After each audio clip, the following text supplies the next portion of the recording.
Hi,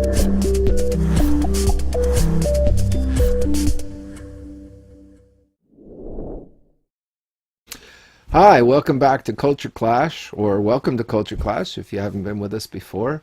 And we basically take two different opposing ideas that are present in our culture and introduce them to you to think about. So this is not an authoritative panel by any means. We don't sit there and say this is the truth and the absolute truth, and we know and you don't. That's not how it works. But we do want you to think with us through some of these things. We definitely have opinions. Full disclosure, we're both committed Christians. We both completely disagree on all kinds of stuff. So it's great to be working. This is Shade Stone. I'm Jay Thompson, JL in the music business. And so we're going to get going with that in mind. Today's topic is the right versus the left in politics. You're probably familiar with the terms because they're used every day in the media. Nobody probably has ever told you where they came from or how they got here. So I'm going to start off with that.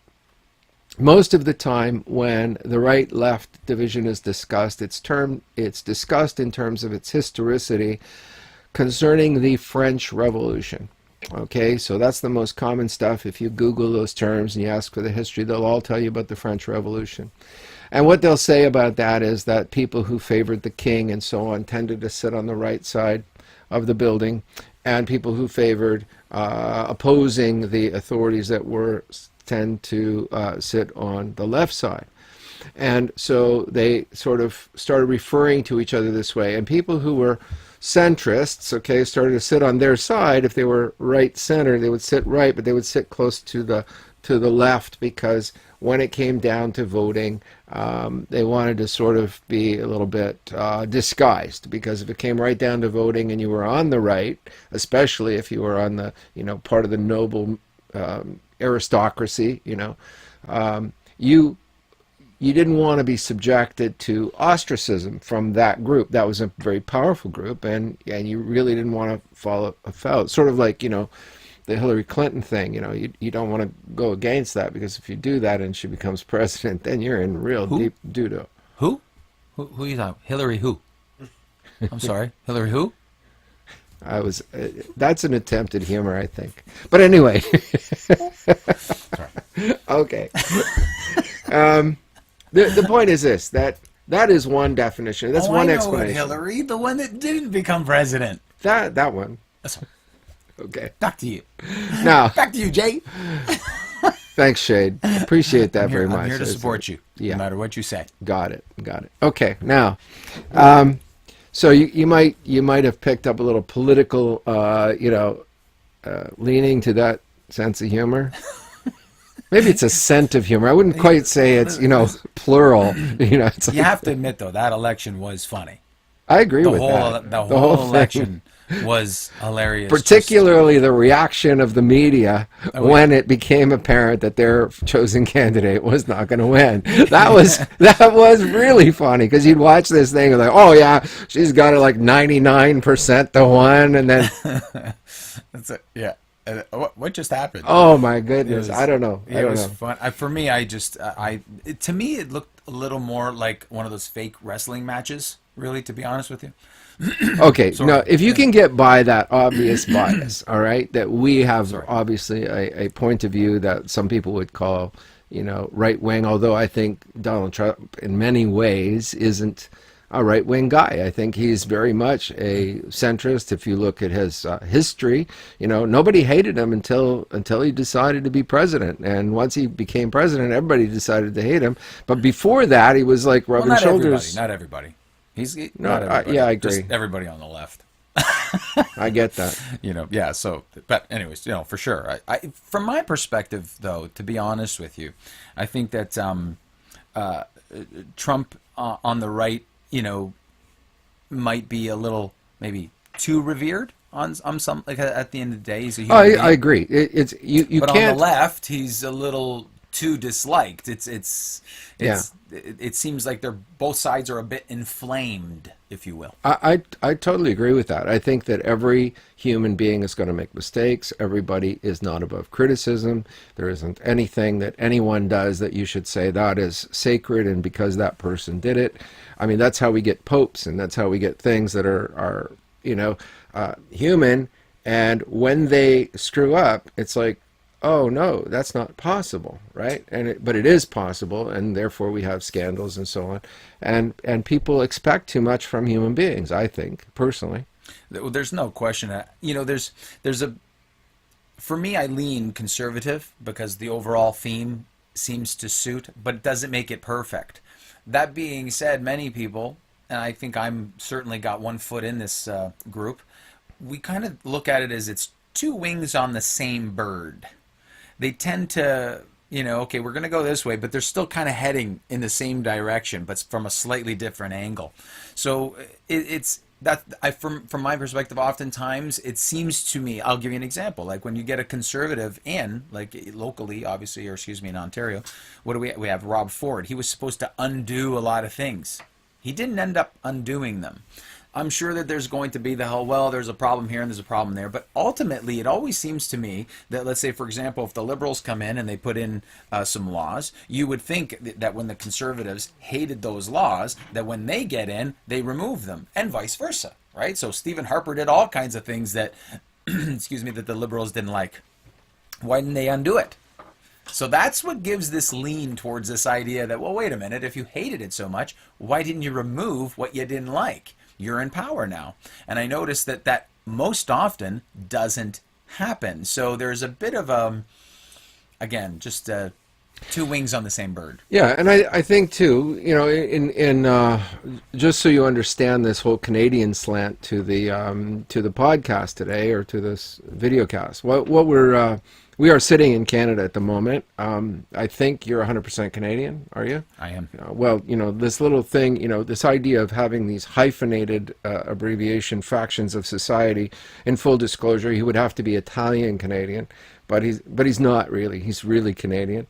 And for me, I am a hyphen because I have an American mother and a Canadian father, and I have both citizenships. So I actually have both sides of this argument, and just, we may have to cut this out of the video, just in full disclosure.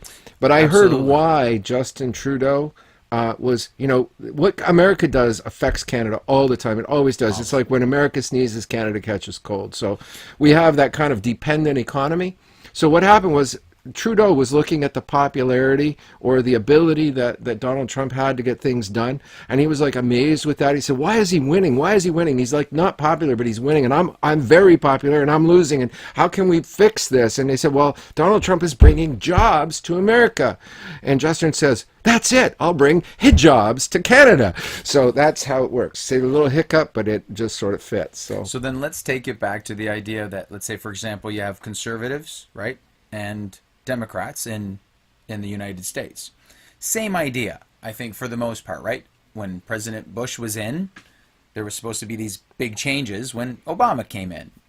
Ultimately, those changes were certainly not very big. So again, we have a situation where there's conservatives in power for 8 years. The Democrats do not like many of these changes, claim that the Republicans are doing horrible things. But yet then when the Democrats get in power for 8 years, they don't seem to undo a whole lot of what was done prior. That's so true. that's what gives this viewpoint, I think, for a lot of people, that it's more of a paradigm and this kind of false sense that you actually do have a choice.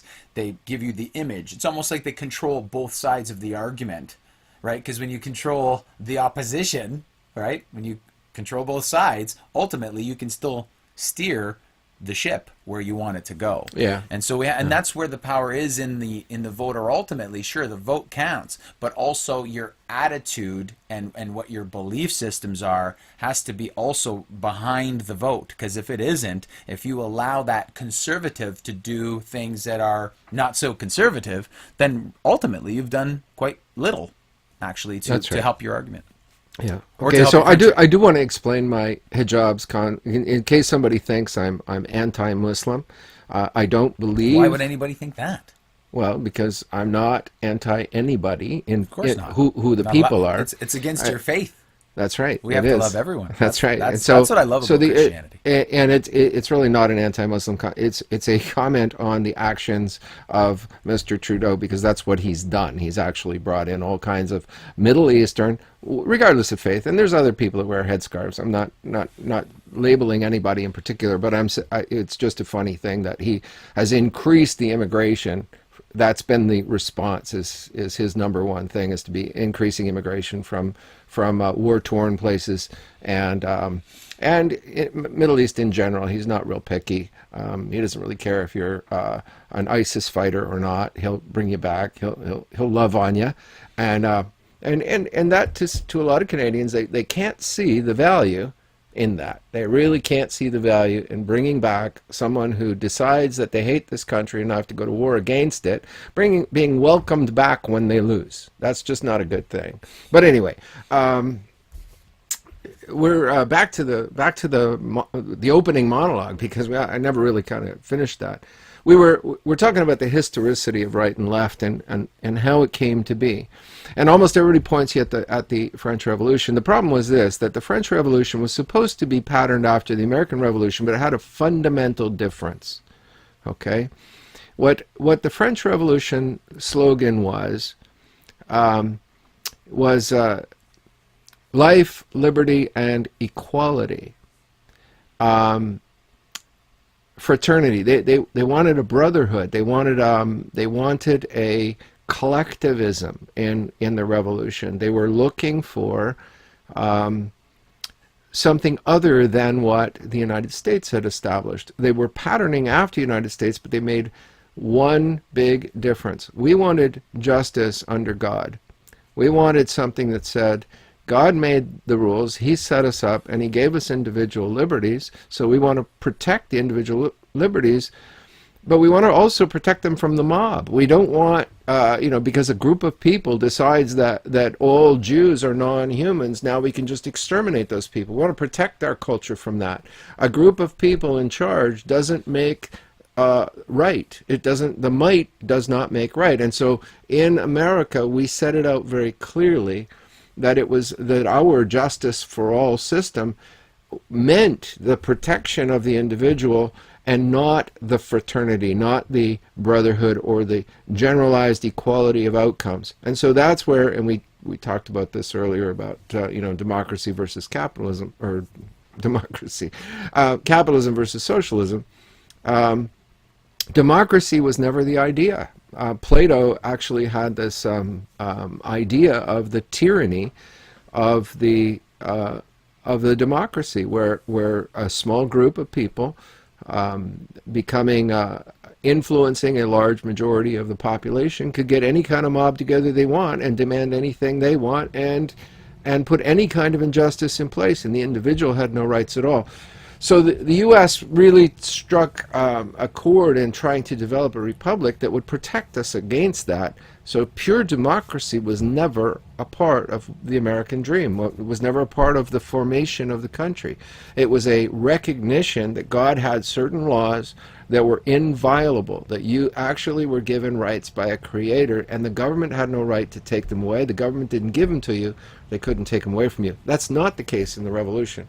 So what happens is, when we talk right and left, and we talk in terms of only the revolution, we miss a whole lot of the history of where these terms came from and why they are applied. And so in the revolution, you did see that. You saw people on the right and people on the left of the panels when they would gather politically and be assembled by the king and so on. Those who disagreed with them generally were on the left, and those were on the right. But there's a reason they were there, and it's older than the French Revolution. And we find it again. We find it also in the Russian Revolution. And it was really significant that at one point, see, the right was the idea of the right, the language of this, came from actually a portion in the Bible, where the kings were saying, we have a divine right to rule, because the Bible says that God sets up kings and takes them down. And it does say that. But I would also submit that that means the rulers within a democracy. It also means the rulers within a republic. It means the rulers of any kind, that God's hands are on everything and no one does anything that is outside of his purview. So that's the issue. But there was the idea that the monarchs and the ones who controlled the masses, being a few, and the elite in power at that time, because they were born in a particular place, or they were, a family line, and these things are of necessity going to create corruption and evil. And so what happens is these guys were claiming that they had a divine right to do what they did, and anybody that disagreed with them was, anti-authoritarian.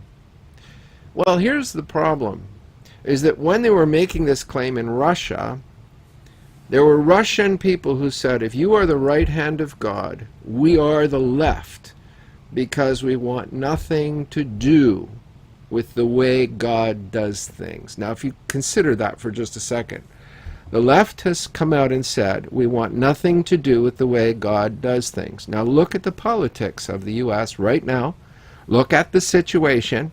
And look at almost everything. It almost makes me ill when I hear people like, the Speaker of the House, a Democrat, say, and God bless America, after spewing something that is so evil that I can't hardly stomach it. It's like, oh my goodness. And how is God supposed to bless that? The murder of children, right? They're coming out of the womb and they're on their way out. You can snip the cord in the back of their neck, rip their heads off. This is reality. This is what they want to do. Oh, that's a decision that should be made by a mother and their doctor. Oh, yeah, really? We have a protected class of people that for whom murder is okay. It's just okay.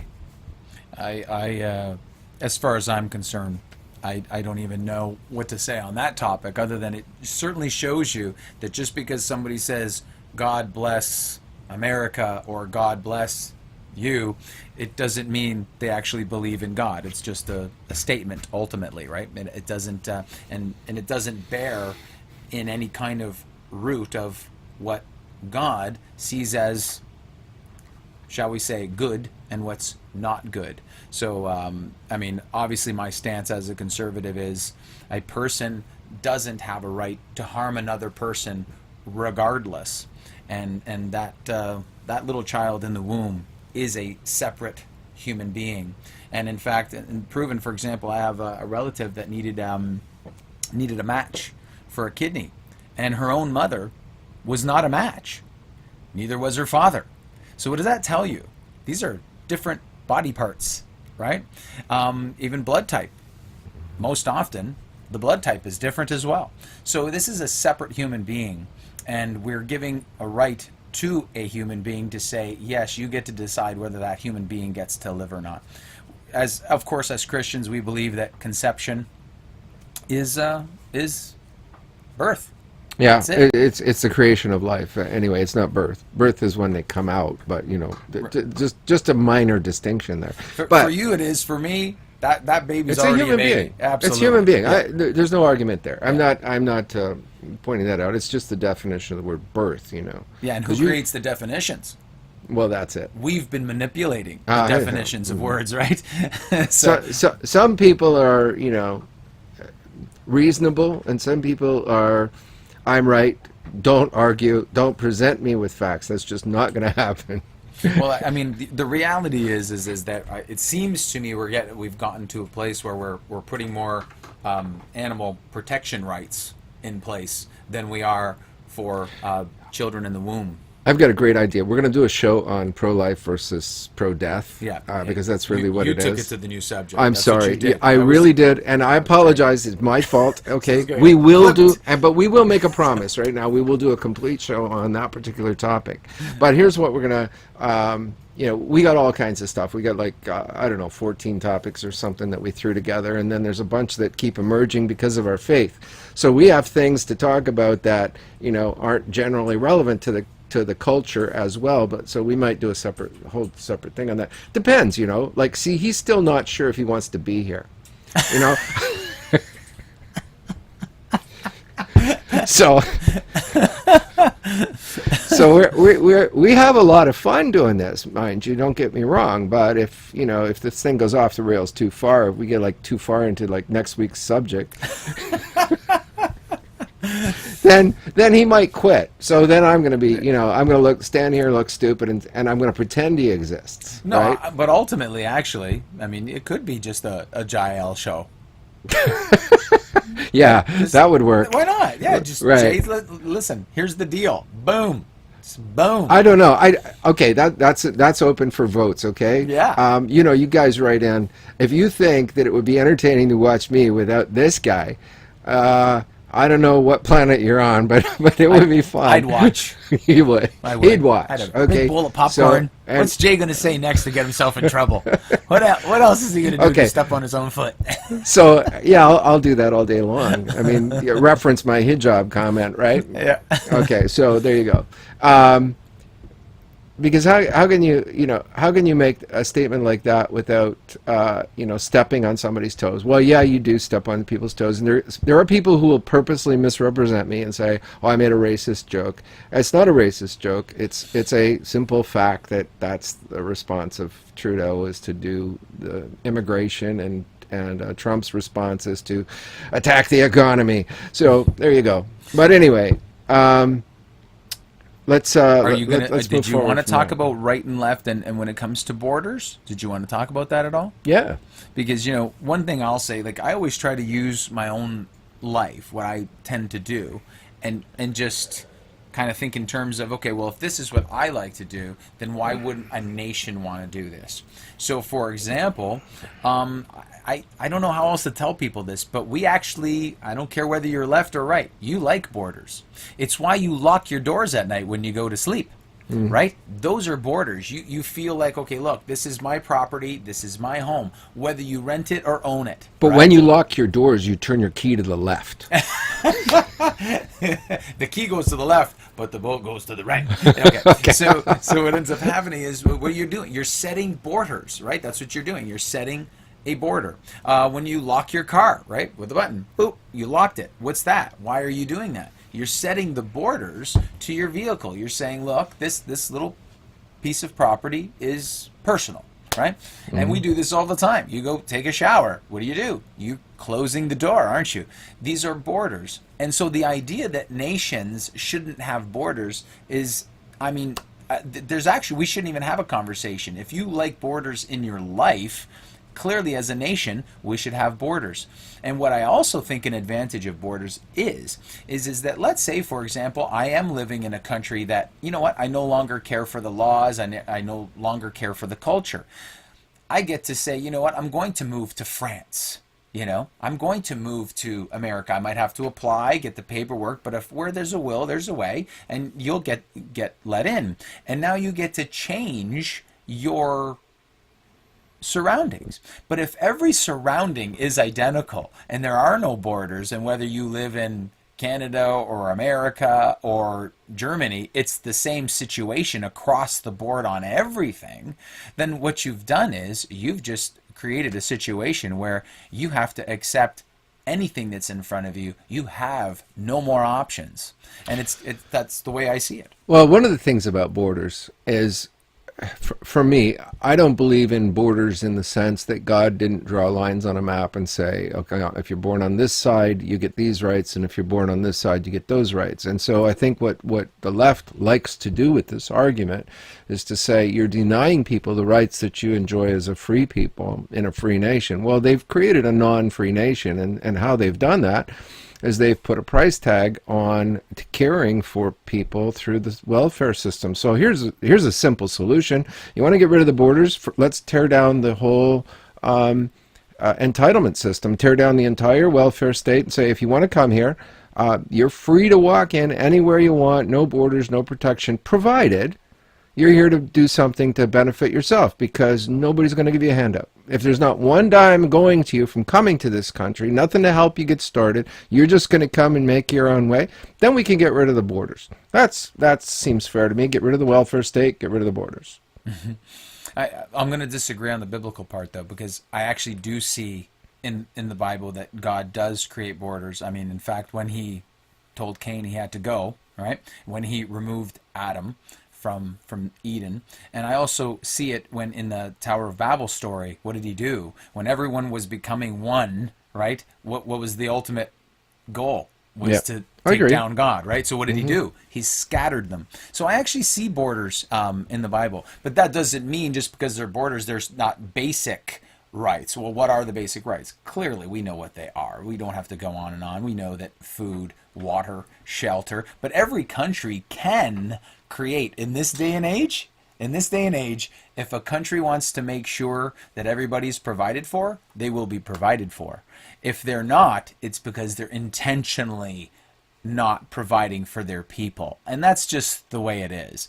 We don't live in other words, the provision of food and shelter and the technology and communication, it's all here and we know it. We all know it. So if there is any area that is not being provided for, it's because the people that are in charge there are preventing the provision. Yeah. Okay. But okay. So here, let me pull back a little bit on that statement. I also see sin in the Bible. By the way, it doesn't promote it though. That's mostly you. Yeah. Well, it's what that's the You're problem in I those have. parts all the I am time. in those parts all the time. You're right. You're right. And I think they speak to me. You know, very very much. Comes with being a musician. I think. You know, it's part of the Probably. territory. It's Yes. like you have unbelievable temptations in See how some I ways. did that? I pushed him off the rail on And it- where it- he was going to it go totally- against what I was saying. But that's And okay. then now I got him talking about keyboards. Pretty smart, eh? Keyboards. See? No, those were keyboarders. It's keyboarders. I like that. Thank That's you. good. I thought it was great. Yeah. That's a good one. So anyway, speaking of borders, those are people that take a room and eat at the same time in a place, right? Anyway, but borders, the real definition here. Why I say get rid of the welfare state. I'm not saying get rid of generosity. I'm not saying get rid of the idea that things should be free and helped. That you should help someone in need. That is absolutely a fundamental part of being a free people, is that we get to respond to God and do the right thing. And the right thing is to help our fellow man. But the issue is get rid of entitlement. Get rid of the idea that government is a better distributor of needs than a person who's willing to get in the trenches with that person, understand their needs. You see, government has to do things with a broad brush. If it says we're going to give single mothers this deal, they can't say, well, this single mother's on drugs and is just going to, he's going to take all the money and just waste it, and there isn't going to be any benefit to that family. The government has to cut the check anyway, because they say, oh no, we're helping single mothers. Well, they're not helping all single mothers by helping some. They're just having to do it because it is fair. It's the only way they can distribute things. So my attitude is not that get rid of all helps for people. My attitude is get rid of entitlements for people. Don't let people say you owe me that. I was looking at this one YouTube video you can find it. I think it's about a woman who has like 17 kids, right? And she's living on welfare, and she says, unbelievably, she says, somebody has to be held accountable for this situation. It's like, okay, did you look in the mirror? I was just an idea, just a thought. Anyway, because she ran out of money, right? I think you covered it at the beginning, though, when you said a government can only, it has to white brush the whole thing. It's got to be a broad brush. So how do you get rid of entitlement? Well, there's only one way to do that. If you want to be able to help some, but then not prevent. See, government won't be able to prevent that. They won't be able to prevent entitlement attitude. Right. So who's in charge of that? Well, I don't know how else to say it, but people themselves, right? The human That's right. heart, the human spirit has to say, well, you know what? I'm happy, and I am. I'm so pleased that I live in a country that provides for people that need help. If I were to criticize my country, I wonder sometimes, but are you promoting the idea that there's a point where when you're helping, you're actually disabling the person from being able to do things themselves? So where does that come from? How do you get rid of the entitlement mentality? It comes, I think, quite frankly, from the church. I think they're up there. Good, solid parenting, faith-based parenting, I think is ultimately what I'm going to say, but certainly bearing some responsibility also in the education system that, for example, no longer fails children. So they're not even necessarily accountable for actually knowing the math before they get passed. So all these kind of lend, I think, to this entitlement attitude. See, no, I took that totally wrong. I took that when you said no longer fails children. I thought you meant no longer lets children down. But you meant like passing them for a grade, Literally passing Yeah. them or failing them in a grade. And that hurts children. It doesn't help them. That really fails children. You're not giving them the strength that they need in mind to say, I need to accomplish this. And once you start setting that out in children, well, eventually children, we know, become adults. And so if that's... Really? Yeah, I know some that didn't actually. right. So I think, so the government, I live in a country that wants to help people. That's great.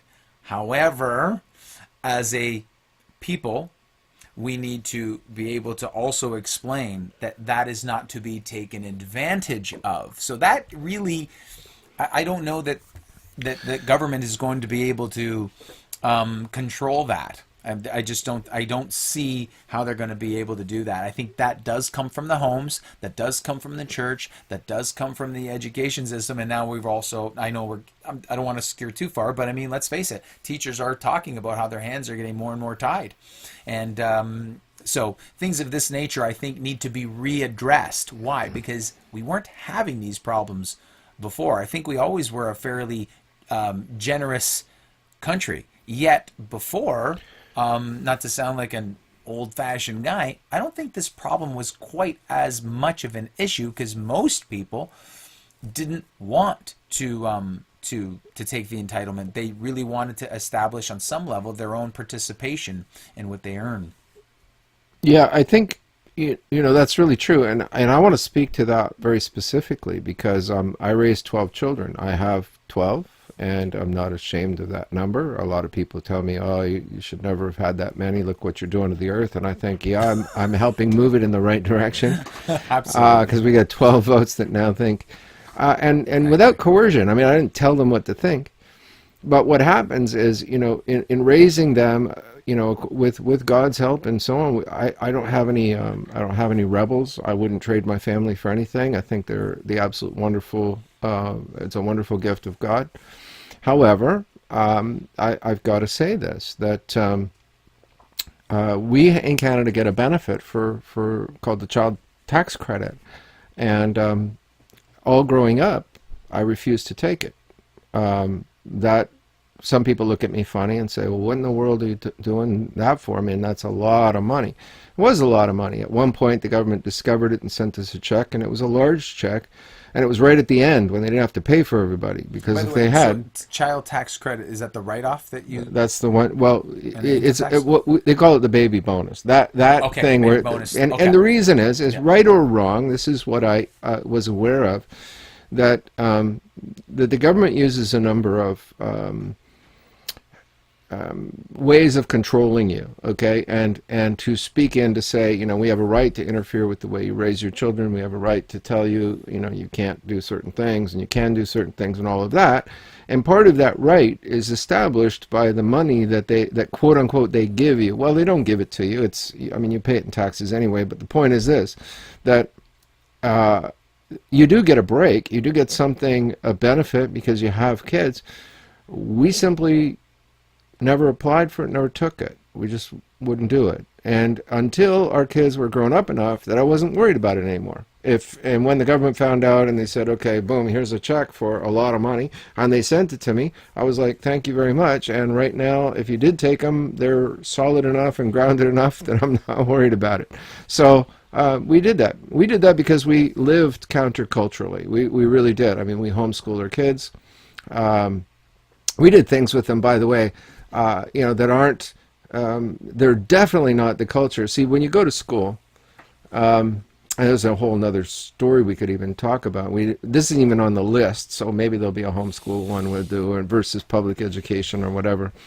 But I trained as a public school teacher. I taught in public schools, and I know what they were in for. And when my principal at one point said, you live in our district, yet you homeschool and you teach in our school, why are your kids not enrolled here? And I said, I don't believe in child abuse. And he looked at me and he said,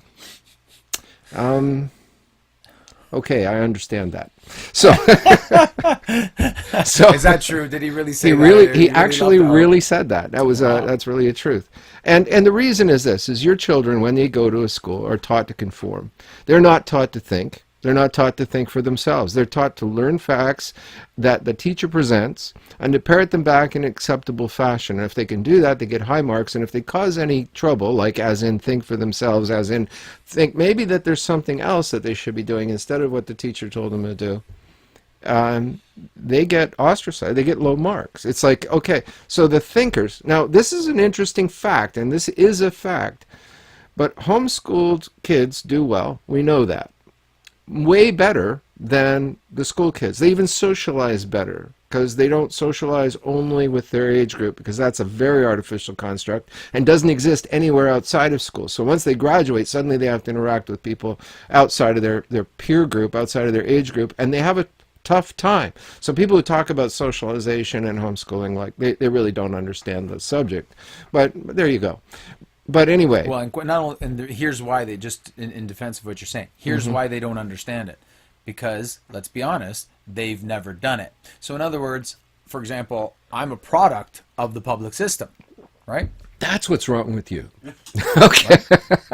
I am too, by the way. Right? So are Yes, you. yes, Then I you am too. homeschool. So you understand by having both experiences what the advantages and disadvantages are. This is a pragmatic scenario. How can someone who's been born and bred in the public system, who puts their children in a public system, have a criticism about homeschooling? Yeah. You haven't done it. Yeah. Right? So you Right. don't know the advantages and disadvantages of homeschooling because you haven't done it.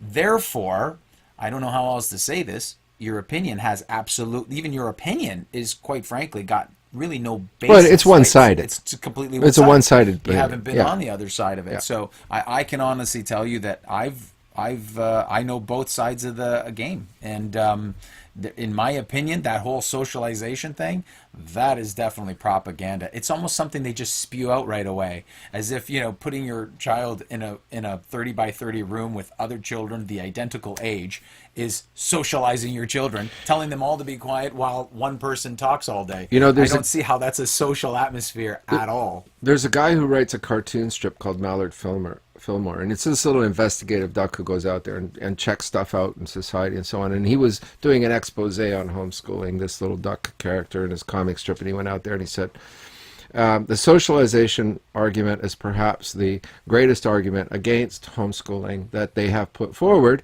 but psychologists have now discovered that parents can compensate for this by beating up their child once a day and stealing their lunch money. So, okay. That's an incredible thing. Yeah, it's. I mean, I just don't see how. I mean, if anything, where does bullying come from? It comes from the That system, kind of environment. right? Absolutely. Yeah. Where does issues with cliques and with issues with creating the cool group and the nerdy group and all that stuff and the abuse and the peer pressure? Where does it all come from? We know we're products of the public. It came from that Yeah, environment. yeah. So the idea that somehow that is a better approach, I think is quite frankly, that's just To say an nothing of the unexperienced fact that opinion. you are trusting your child to someone who has an institutional approval that you really didn't know before your child ever got don't to know that them. grade. You have no clue what that teacher's like, and with the increasing expose of people in powerful positions abusing and destroying children. You may have a child, and even in a situation where it's not, say, a sexual offense, you have a teacher that has a pet and prefers an individual, and that person rises to some sort of status in the class because of that. But the child that you have goes there, and for some reason, that child is predetermined to be a loser, and that teacher just grinds that child to pieces over that year, and you've got no knowledge. You're sitting at home thinking your child's being educated, and actually they're being destroyed. Yeah, and it's a real lottery, right? Every year, so let's say you do get a good teacher for whatever grade 2, and he or she is just absolutely wonderful, great teacher, right?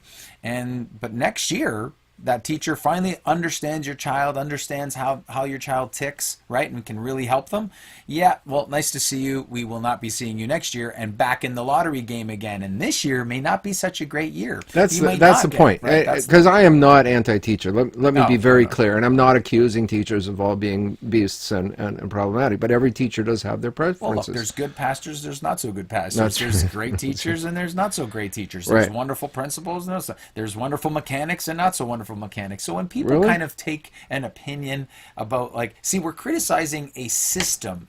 That's You right. as a human being are not the system, and that's another issue we have today. I can't criticize the system without anybody that's in that system thinking that somehow I'm punching It's a personal them. Yeah, it's a attack. Yeah, personal it's attack. like- Well, it's no, not. just like if you go to the emergency room and you wait 10 hours, it's not the nurse's fault. But it doesn't stop people from saying, "Oh, I can't believe I have to wait 10 hours in the emergency." So what you're doing That's a is Canadian problem. It's okay. We don't have an American system No, of like, right. you know, I you get can it. pay I and get get care. You have get this it. system Yeah. where the government rations everything. Right. For Okay. sure, absolutely. I totally agree. That being said, what I'm saying is that let's say if I criticize the a GM product. And it's not my doctor's fault. That's right. That's right. Most of this is definitely Please, your if he's fault. watching, honest, next You're time I right. come in, don't put me at the bottom of the line, okay? Don't treat him like Elvis.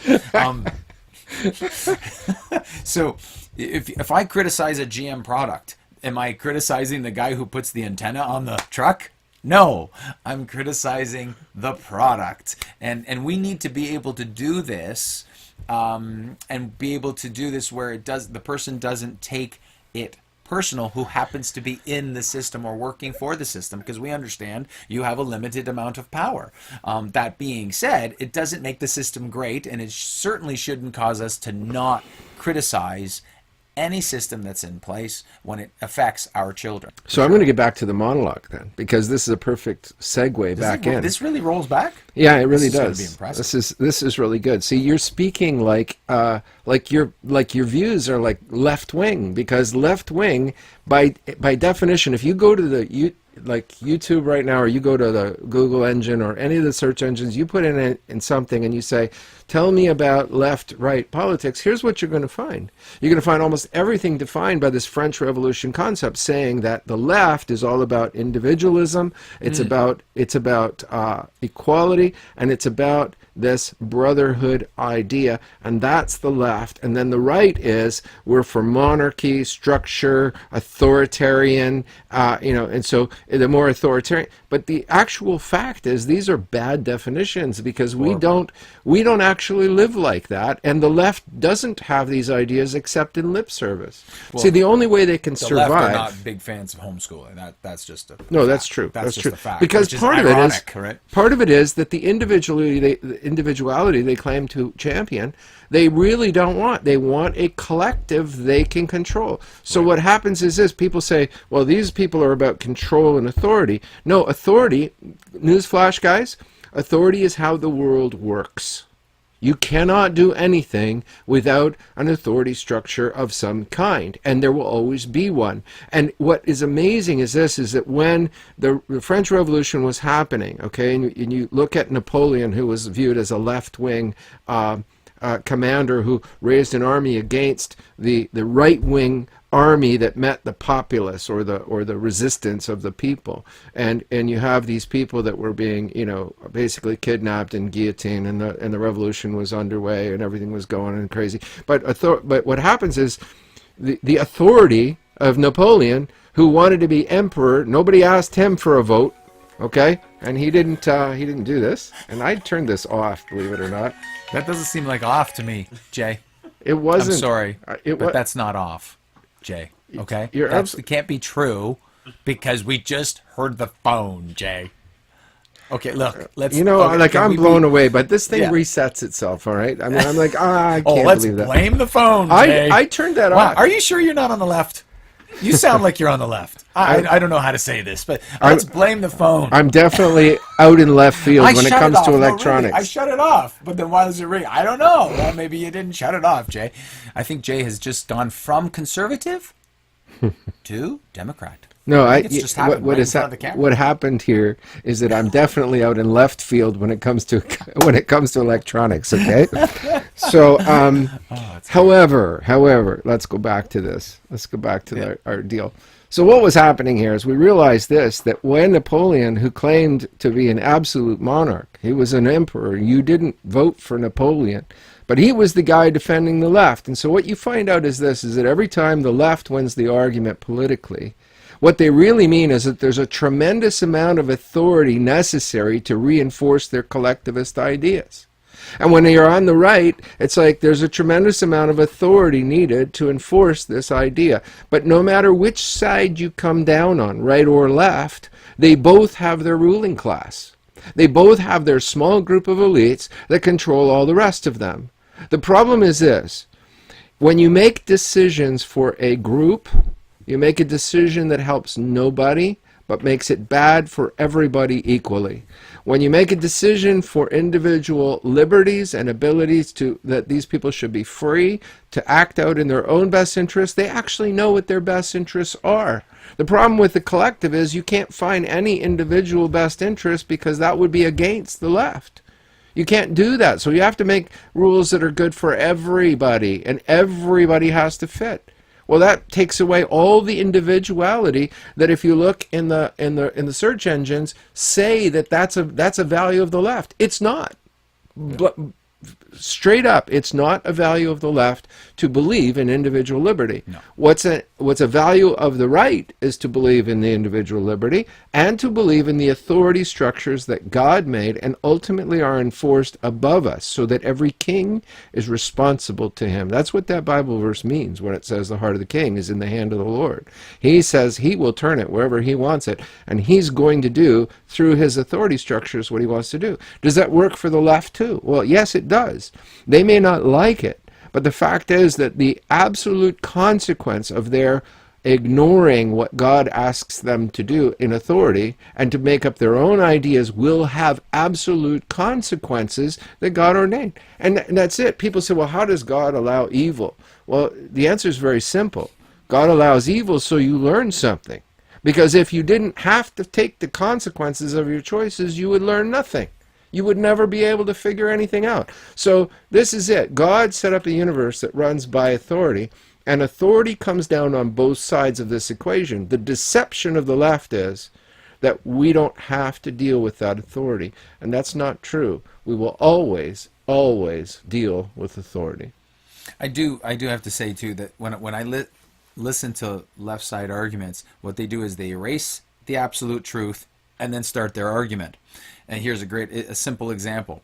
So, let's say a feminist position might be that women should be able to do whatever men do, etc., that kind of thing. And then, I go out to dinner with my wife and I slide the bill right on over to her. And all of a sudden, she's looking at that like, whoa, what are you doing?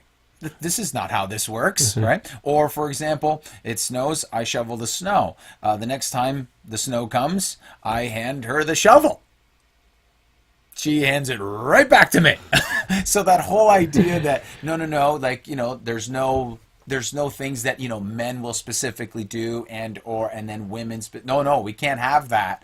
But then in reality, we have that, right? So in other words, listen, I mean, I don't know how else to tell you. There's just certain jobs that I'm certainly going to be doing because my wife simply won't, but they need to be done.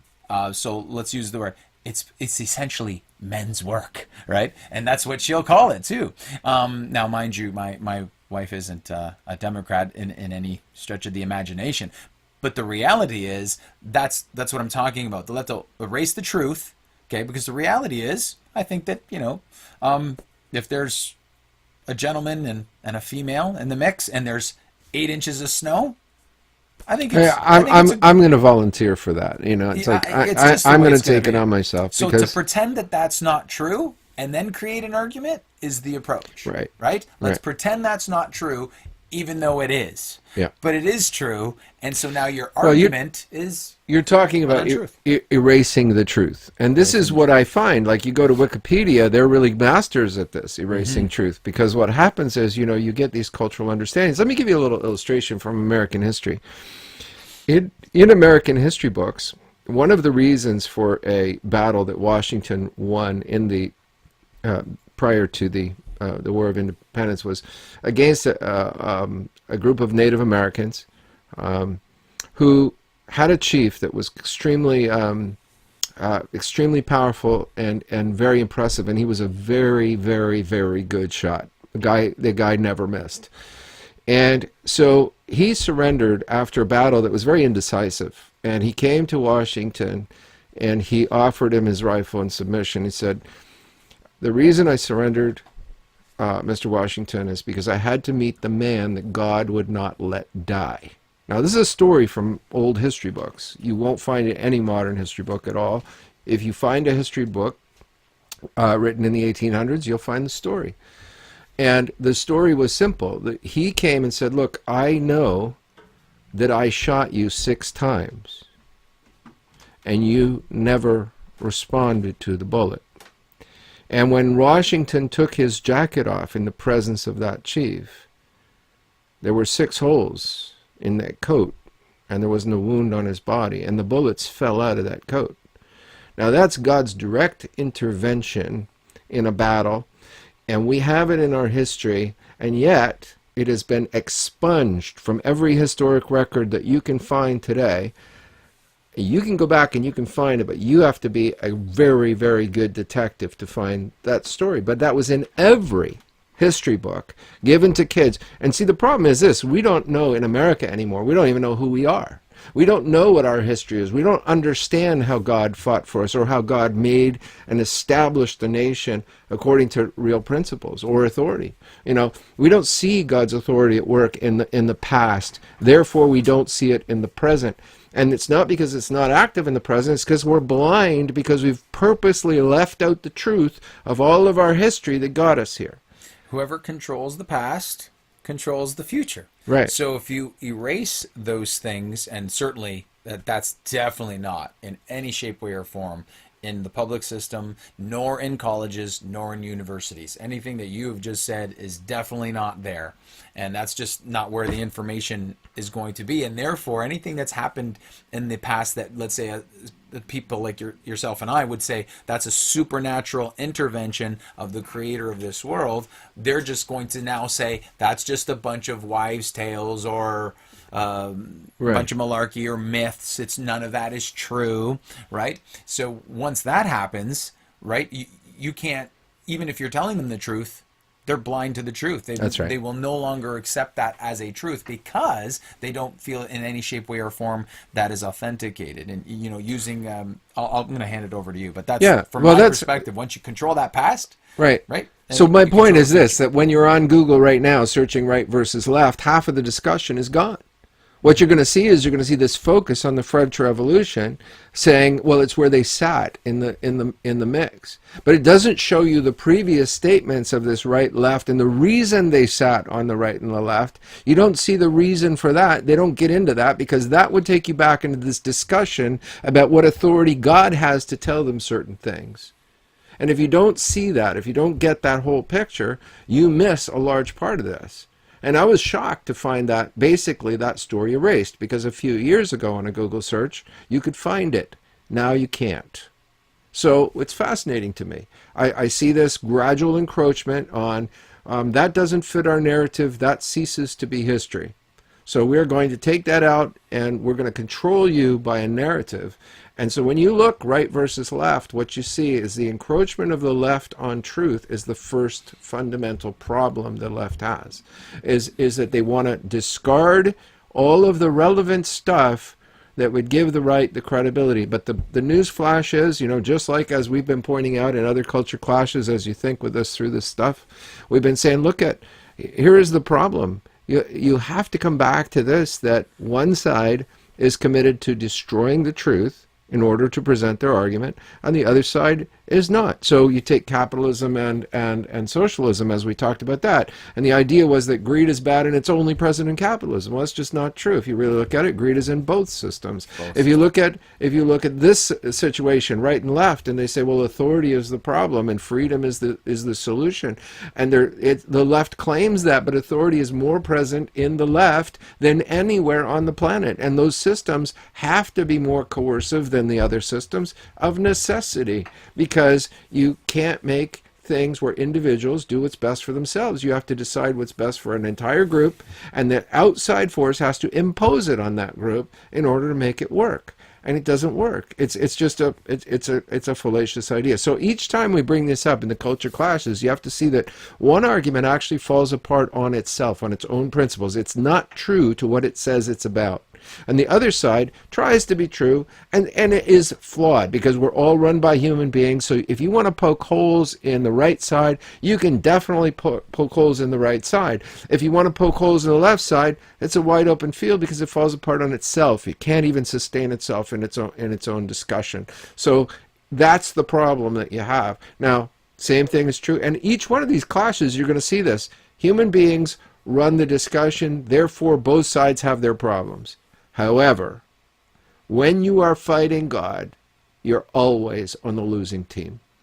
That's it. You know, it's interesting to me too today, when you really stop and think about it. How hard is it to tell a lie that can go to an entire world when everybody goes to the exact same trough for the information? So if all I go, right? Yep. So if I want to, I mean, let's talk on the, if I want an entire city to have bad water, I just poison that water.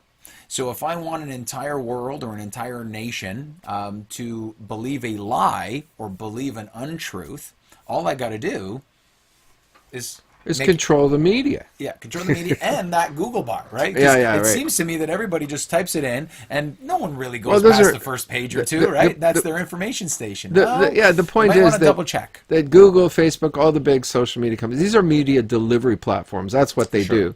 They simply deliver the media that is. It doesn't change the media.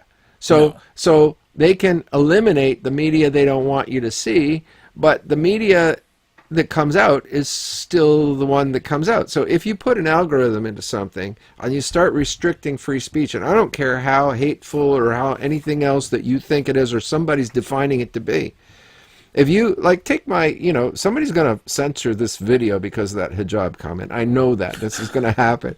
But anyway. You said that, though. Yeah, right? I know, I did. Okay, but you know what? It worked for us, because what happens is we get to discuss the entire thing and say, this is exactly what I meant. People can argue and say, oh, that's not what you meant. Well, how do you know? Are you my head? I don't see that being a real valid, reference point. The truth is that you can talk to it. I have great... I go back to the cliche, right? Some of my best friends are black people. Like, you don't dare say that. Come on, you can't say that. That's a racist statement, is it? No, it isn't really. I mean, if you look at my family, you discover that there's every kind of racial integration there is, and I love them all dearly, and it has nothing to do with anything. So but that's kind of the cop-out statement, right? That was kind of a way that a racist could explain they're not being racist by saying, well, and they live in their little ivory towers. They don't live where I live with a family that's multiracial. They live with their own view of that. But well, I think, when people will say, for example, they say, I hate Christians or I dislike Christians, they have the right to say that. I don't think that we should stop people from saying that. And the reason is because, again, free speech is free speech. It doesn't mean you're going to like all of it, right? Free speech is free speech. It doesn't mean you're going to like all of it. It doesn't mean you're going to agree with all of it. Now, obviously, people don't want to get carried away in any shape, way, or form. But what limit is that? I mean, if watch the movie Scarface, they weren't exactly limited in the language in that movie, right? So where does free speech stop? Well, should we put a cap on it? Well, I think it's an okay to have that conversation, but ultimately, no. If it's free speech, you should not have a conversation about free speech. The irony of it, right? The irony of it. So yeah. I think we have to accept the idea that listen, making something legal doesn't make it right. Making something illegal doesn't make it an intelligent Wrong. move or wrong. Exactly. Well said. Well, So these ideas that laws determine righteous and unrighteous, it's just not the way it is. It's just not the way it truly works. I want to make a point about that illegal thing because, and then we have to draw it to a close because we do get long-winded and it is lots of fun and we just have a great time. But I do want to make a point about legal versus illegal versus lawful versus unlawful. You see, here's the problem. There are a lot of things that are lawful that are not defined by legal definition. They don't exist by permission of government. These are things like your freedom of the freedoms that God gave you as opposed to the freedoms that the law created. And so when some lawyer comes to you and you say, well, I want to do this, and he says, oh, you can't do that, it's illegal. Be careful of that word, because that word might mean it's perfectly lawful for you to do that, but I can't help you because it's outside of the legal code. There's nothing I can do legally to help you with that. But if you want to do that, it's lawful. They'll never tell you it's lawful. They'll only tell you it's illegal. So be careful and double check your sources and know there are things about my worship of God that are lawful. They have nothing to do with legality. And when the government wants to make it illegal, something that is lawful, that's where the challenge comes from. That's where we say, government, you've overstepped your bounds. You're now walking in a place where you shouldn't be walking. And we're calling you on it because this was established by God, who is bigger than you. And that's the point. So I think we're kind of done for today. I think we've got to wrap this up. So let me just say thank you very much for watching. This is Shadestone. I'm Jay Thompson. And thank you to whoever made that phone call during this thing. That was great. Making his phone go off. That was awesome. Sure. Probably the best part of the video, to tell you the truth. Okay. So anyway, but thank you, and we want to thank our producer too, Jeff Gaspar, who's sitting back there behind the computer and making all of this magic happen, so that drinking vodka in the morning, so that you can see it. Okay. Mine's all gone. Here, have some more. Okay.